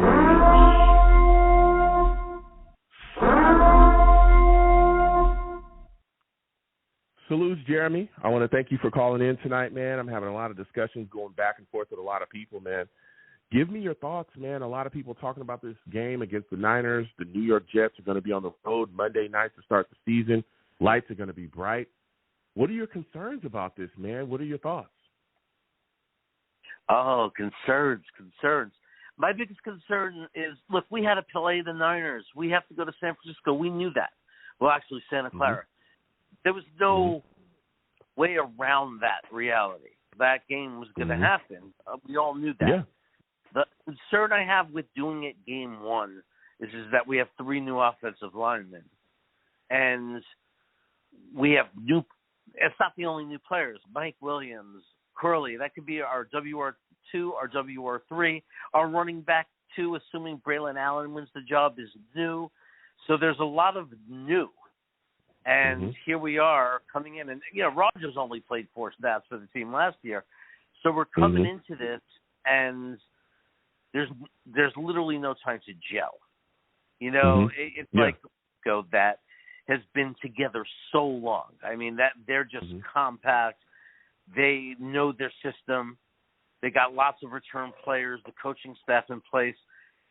That's going to be the challenge. That's going to be the challenge because we might be a much better team week 8, week 10 than we are week 1.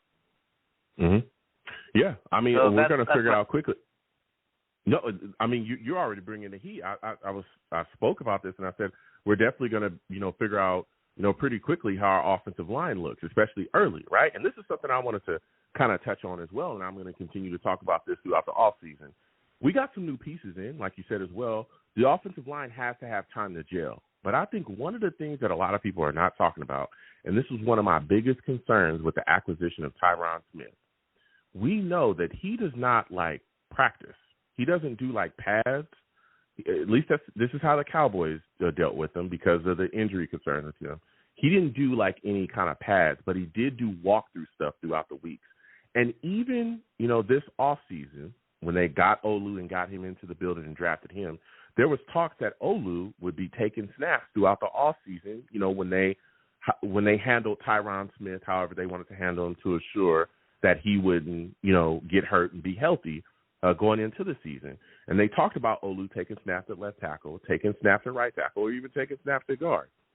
So I'm wondering, with the practice situation with Tyron, how quickly will he be able to gel and acclimate with the rest of this offensive line? Because he's walking into a brand new scheme, with Nathaniel Hackett, whatever he wants to do. So that's going to be something I'm going to keep my eyes on, particularly with him, because of how they'll have to handle him with his injury situation. What are your thoughts about that, Jeremy? Are you a little concerned about that situation? I am. I mean, that's it's like that's just part of that whole gelling. Now, I will say one thing that makes me feel a little bit better. I do think that we are switching to the offensive line blocking scheme that we're switching to probably is a little bit easier for guys who've never played together, because it is more of a power gap where you're more focused on your guy versus having to shift and switch and play a zone where there just seems to be a lot more communication involved. Like we saw how many plays just totally fell apart on us because we had guys who didn't understand their assignment, didn't know what to do. We are going more of a push forward, punch you in the mouth. This is your guy. This is who you're hitting. So I think that's going to help, but the reality is it's a war out there. That's what football is. And these guys by your side, and the more you've done battle together, and the more you've been in that place where you're just pushing with all your heart, your blood, your flesh, you lean on the other guys. Yeah, and that's camaraderie. They've got to expedite that process. So some of it is not even through playing. How are they going to get these guys to bond? Like, what kind of time are they going to spend together? They really got to build the trust, the camaraderie. It's real. A lot of people say, oh, that's nonsense. No, this is not an individual sport. This is a sport where those five guys got to be a unit. They got to be joined. They got to be willing to do anything for each other. So that, I'm not as worried about Smith in that regard. It's just a matter of, is that going to be the difference with the New York Jets? Having a guy like him, having a future Hall of Fame type offensive line, offensive tackle leading this group, will that be the change that we see? Because in the previous, just handful of years, these guys, mainly because of injuries, but they haven't been able to deal with the adversity. They really have fallen apart, and they've not. Yep. No, listen, you're speaking absolute facts. This offensive line was awful last season. Now we retooled, got pieces, and I'm hoping that camaraderie builds quickly. I hope the offensive line gels quickly, because then that bodes nothing but good for the Jets offense, and also it bodes well for Aaron Rodgers staying healthy this upcoming season. Speaking of Aaron Rodgers and this offense, there's been a lot of reports swirling about Nathaniel Hackett. Supposedly the Jets were looking to move on from him. They were looking to replace him with someone. Didn't actually happen. What are your thoughts about these reports? Again, it came from Connor Hughes. And why do you think the Jets didn't just fire Nathaniel Hackett if these reports are true? I think there's, where there's smoke, there's fire in this case. I don't think it's so outlandish. A lot of times I'll say, what are the sources, and I'll question it. Look, it makes sense that the Jets were looking to do something, to try to figure out this puzzle of, we got this, I don't know, this really, an offensive coordinator who's lost his confidence the last couple of years, doesn't seem to be able to, pardon the pun, he doesn't be able to seem to hack it. But you have, but that was a good one. That was a good one. at the same time, he seems to be the reason and the guy that brought in Aaron Rodgers that's going to keep Aaron Rodgers happy and comfortable. So it makes sense. Okay, how could we not fire him and piss off Aaron Rodgers and keep Aaron Rodgers comfortable and happy and figure out a way to be prepared if Aaron Rodgers gets hurt or if we actually need someone other than Rodgers to run this offense. How do we get a better qualified person to do it? I could see that being something that happens, but here's the thing. In my mind, Hackett has one job this year, and that's just to get the right personnel on the field each play. That's all he has to focus on. Just get the right personnel onto the field. Because we all know that Aaron Rodgers is going to line up, he's going to look at the defense and how they're lined up, and he's going to audible and do whatever he wants to put us in the best position each play. And we all know he's again, Hall of Fame quarterback. He tons of experience. Probably no one better in the NFL at doing it. Now that Manning and Brady are gone, he's at that level. So I don't think we should all panic and freak out with Hackett. I think it's just let's see if he can handle that. He did it for 2 years for Aaron Rodgers, right? I mean, they're pretty much running the offense they ran in Green Bay. The last 2 years he was there, we all saw the results. That offense will definitely, without question, make us a very serious Super Bowl contender with the defense we have established. So let's not overplay it. We know that these two together, even though most of it is just on Rodgers' shoulders, whatever. Yeah, it literally is. The reality is, if Aaron Rodgers stays healthy, we don't have to really worry about it because the two of them are proven as a unit to be fine, even though if Aaron Rodgers is tugging 90% of the weight. Yeah. I'm telling you, it's going to be interesting because if things go awry or there's some confusion or there's some need for, someone to really help Aaron Rodgers, I don't think he's going to be able to look at Nathaniel Hackett for any kind of help because I don't know if that guy has it all together. And like you said, it really is going to be all on Aaron Rodgers this upcoming season to make sure that this offense is rolling. And if there's any confusion, if there's any adjustments that need to be made, it really is going to be on the shoulders of Aaron Rodgers to do it. Before I let you go, Ted, quickly, I have the Jets taking the AFC East. I think it's going to happen. What about you? What are your thoughts quickly? Honestly, I do as well. I have them at 12-5. Right around that is the sweet spot. Winning the division, I'm getting us into the AFC Championship game, and then to me it's a coin toss for each game after that. Okay. Listen, Jeremy calling in with that fire. Before I let you go, Jeremy, give everybody your Jets Chaos on YouTube. You do a lot of great stuff. Give everybody your information for your show and everything that you do, man. You do a lot of good content. Thanks, man. Hey, it's Jets Chaos. Got a lot of videos.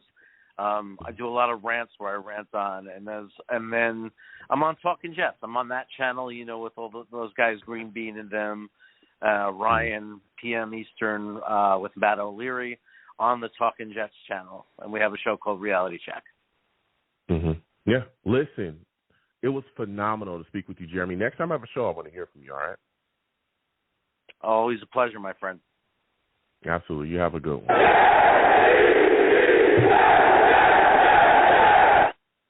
Listen, we're going to keep getting to these lines again. 515-602-9639.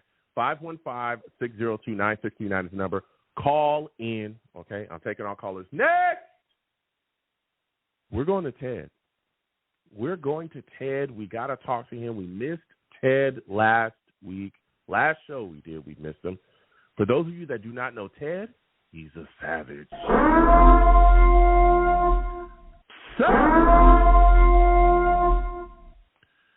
Damn, Ted, salutes. Good to speak with you. Good to have you back on the show, man. We missed you the last show. We got a lot to talk about, okay? Because we wanted to talk a little bit of draft with you, and we'll get into that as well. We missed your draft takes. Yes, sir. So quickly, man, give me your thoughts, your synopsis of the Jets draft, and what picks did you like, what picks didn't you like? Good evening, Joe. Appreciate you taking my call. Good evening. I would say I like the Allen pick specifically because I think having that size and and power and elusivity, is that such a word? Being elusive running back who can run in the cold weather. He's proven at Wisconsin that he can run in the cold weather and handle that. And also a good pass protector. Yeah. I think that's, he's a very solid pick. Malachi Corley was a solid pick. I don't have any issues with the other ones, Joe. Picking in late round, a guy from South Dakota. I don't want to nitpick. They must have a reason for that. I'm good. I'm good. I think the draft was solid, Joe. I think the draft was solid, adding all the free agents that we added and making the trade for the offensive lineman for the Ravens. That was all solid stuff. Yep. Yeah. Perfect. All right. So now we're going to come up to date here, and we're going to talk a little bit about what we got going on. The report's swirling. As we know, that Connor Hughes came out and said, hey, the Jets were trying to replace, Nathaniel Hackett, the current offensive coordinator. What are your thoughts about those reports, man?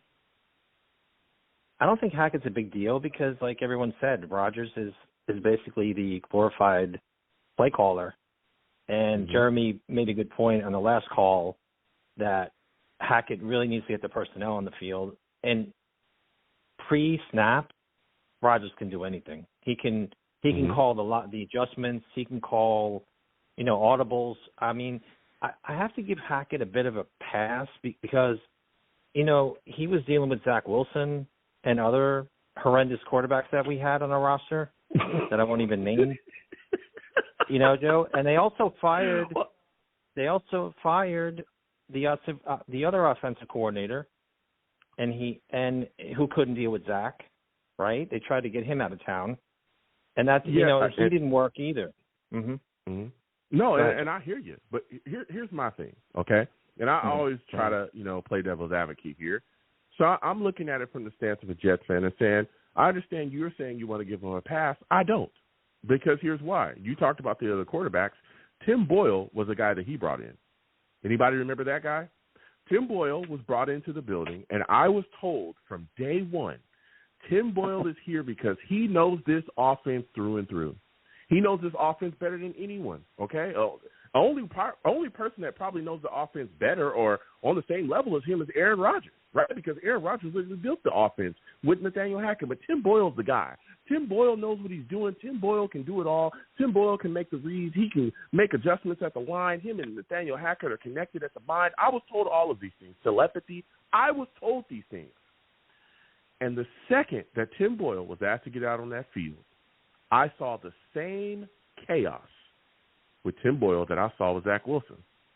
And then I saw the same chaos with Trevor Siemian that I saw with Zach Wilson. I saw the same lack of adjustments. I saw the same issues with calling plays to fit personnel. I saw the same problems with figuring out how to manage a game offensively.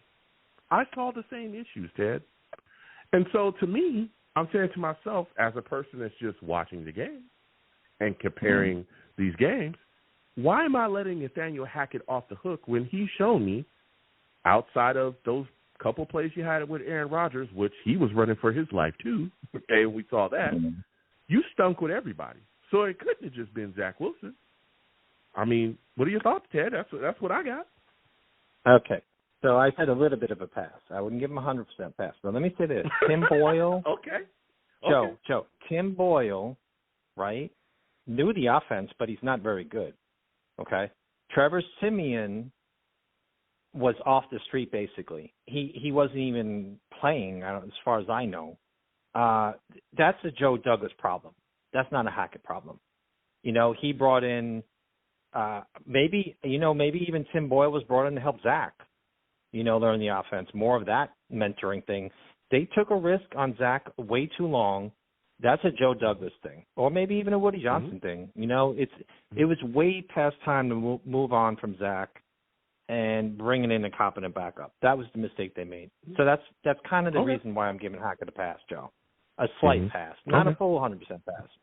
Because, Mike LaFleur couldn't do anything with Zach either, and he's evidently doing really well in L.A. Yeah, and you're right. But I tell you what, every other quarterback did well with Mike LaFleur, down to Josh Johnson. Mike White, looked really good with Mike LaFleur. Josh Johnson looked really good with Mike LaFleur. Flacco looked pretty good with Mike LaFleur. The only guy that stunk in that offense was Zach Wilson. But it's the flip side with Nathaniel Hackett. Everybody outside of Aaron Rodgers stinks. It stinks, but, hey, it is what it is. I hear you. I hear you. And I'm respecting you. I hear your point, though, Joe. Yeah. Yeah. I hear your point, so though, as Joe. as we continue to go on here, I'm looking at it, I'm saying to myself, Aaron Rodgers is 40, man.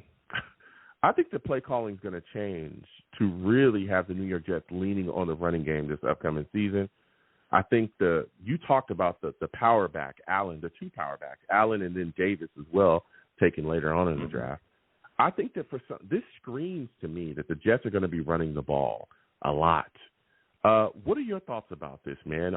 Do you think the Jets will lean more towards the running game, or are you expecting Aaron Rodgers to go out there and sling it week in and week out this upcoming season? I think it depends on the opponent. I think San Francisco, we want to play close to the vest and, try to keep that a low-scoring game. And if we have to open it up against Miami, say we can't contain that kind of offense, or Buffalo, maybe we'll just have Rodgers come out and, will we open it up? I guess it kind of depends on the scenario. The team we're playing, game situation, if we're up or down. And I look at it as a, cold weather situation later in the year, especially with bad weather. You want to have a solid running game and to close out games, especially if you have a lead, which I think we're going to be playing quite a few games from that, with a lead. So early in the year too, Joe, early in the year too, Rodgers coming off the injury, you don't want to expose him too much to dangerous, worse situations, especially now against the 49ers. Yep. That was a great take, Ted. And that's something that I talked a little bit about earlier as well. That Achilles injury, we're going to figure out really quickly, where he's actually at with it, right? Excuse me. Yeah. And you don't want to expose him too much, especially early in that season. Let him lather up and work himself in.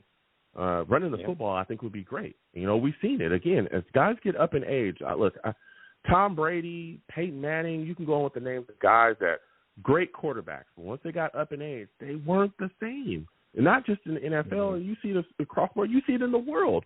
Father Time is undefeated. So the more that you can lean on some fresh young backs, allow them to go out there and beat up the opponent, and you come in on 3rd and 1 or 3rd and 2, and you keep moving the chains, and you pick your spots, and then before you know it, you're in the red zone, and you're cashing in.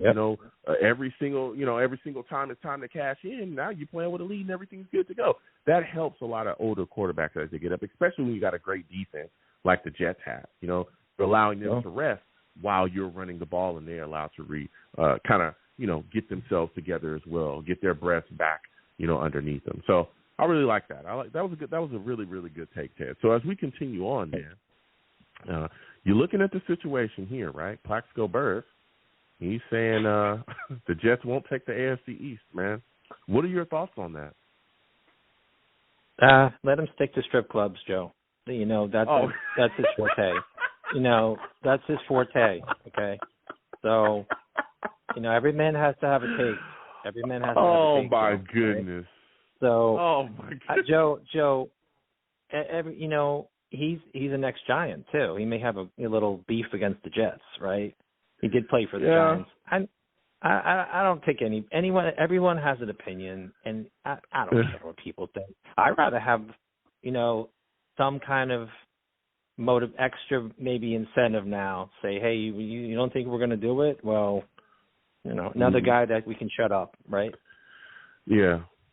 He did play for Giants. He played for the Jets for a little bit as well, but people are not going to stop. I love it. I forgot about that one. I'm not going to say I respect it. I knew people were going to take shots at Plaxico, but I'm just confused about, what his stance is. If you're telling me that the Jets have the second best, offensive roster in the league, that's what you believe, and that's what he said. You look at the Jets' defense, it's phenomenal. How can they not take the AFC East? The Patriots, I'm not scared. Bills, I'm not scared. Dolphins, they're a good football team, well coached, but I'm not scared of Tua. And especially with a healthy Aaron Rodgers who's going to be able to score, I don't see how we don't take it. I really, really don't. So now my next question for you, Ted. We open it up, baby. Monday night, you know what I'm saying, against the Niners. We go on West Coast, okay? They come in West Coast. Yeah. I'm already here. They come in West Coast, all right? We know the Jets struggle on the West Coast, especially, you know, that cross-country trip. Give me your thoughts, man. Are you worried about this? Are you concerned? There's a lot of Jets fans that are scared. I'm talking scared, shaking in their boots. How are you feeling about it?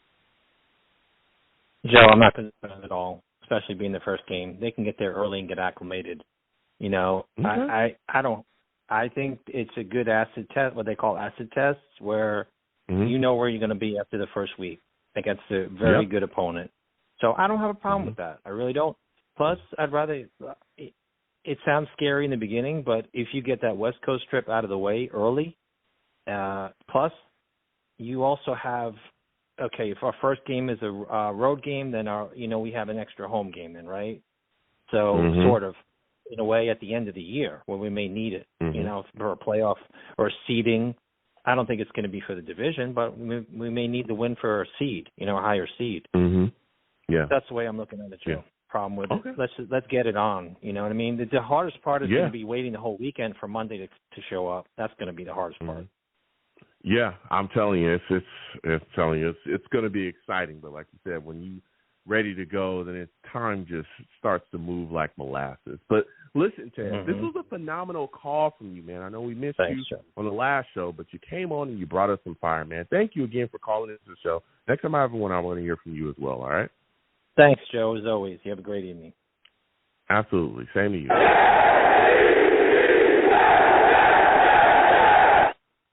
Listen, great show. A lot of great callers. We got to everybody. Salutes and respect, man. Salutes and respect. I want to thank everybody for calling in. Blog Talk worked tonight. I'm shocked. Are you shocked? All right. Blog Talk sucks. I want to put that out there again, okay? Hopefully they get it together and consistently stay on the up and up. But, hey, they worked for us tonight. So, salutes and respect. Let's give Blog Talk a hand for finally doing their jobs. Let's give Blog Talk a hand. Let's give them a hand. Let's give them a hand. All right? Finally, you stepped up. Oh, not too much, okay? I'm not paying the studio audience, okay, for that. You clapped extra, that's all free, okay? I'm not playing you to do too much, especially for Blog Talk. They're trash, all right? So we're going to go ahead and close out the show, okay? I want to thank everybody for watching tonight. I want to thank everybody for joining me. This was a great show, a lot of great takes flying around, man, and I really, really enjoyed it. Listen, I am the man of the people. I'm here for the people. Let me shamelessly promote my Facebook page. Everyone go on Facebook, search The Long Beach Joe Show, okay? Like that page. My content's up there. Go ahead and give it a listen. Message me. I'll message you right back. I love going back and forth with you folks about this football team. Also, leave me some feedback. I love hearing about what you folks think I do here on The Long Beach Joe Show, all right? I am also on Twitter as well. Going over to Twitter, at The Long Beach Joe. At The Long Beach Joe on Twitter, okay? Follow me. I'll follow you right back. You want to troll me? No issues. I'm the troll that lives under the bridge, and I will have my Vera Tucker jersey on at all times. At all times, man. At all times, okay? ABT's coming back this season. He's going to dominate. Jets gave him that fifth-year option. They know what time it is. Keep that man on the roster, okay? They don't want no smoke with him possibly going somewhere else or dealing with bidding wars. They know he's going to get paid, and they want to pay him, okay? So he's coming back this year, and he's going to dominate people, okay? That's what we do at SC. Fight on, okay? So meet me under there, and we'll troll. I'm also on YouTube as well. Going over to YouTube, type in Long Beach Joe Jets, Long Beach Joe Jets on YouTube. Subscribe, hit that notification bell. Also give the stream and video a thumbs up. Share it across your social media with your friends and your family. And get in those comments if you want to troll me as well. Comment, and let's go back and forth, all right? And as always, people, okay, when you see me in person, because you will see me in person, it is arms out, chest open, free hugs for everyone. Free hugs for everyone. The hugs will cost you absolutely nothing, okay? I want to thank you folks for taking the time out of your day to listen. I want to thank you folks for taking the time out of your day to call in and interact with your boy any way that you do, okay? Any way that you do, all the savages in the chat, I see y'all. Any way that you interact with your boy, I want to thank you and let you know that I appreciate you, all right? So until the next show, you folks have a good one, okay? Folks have a good one. Peace.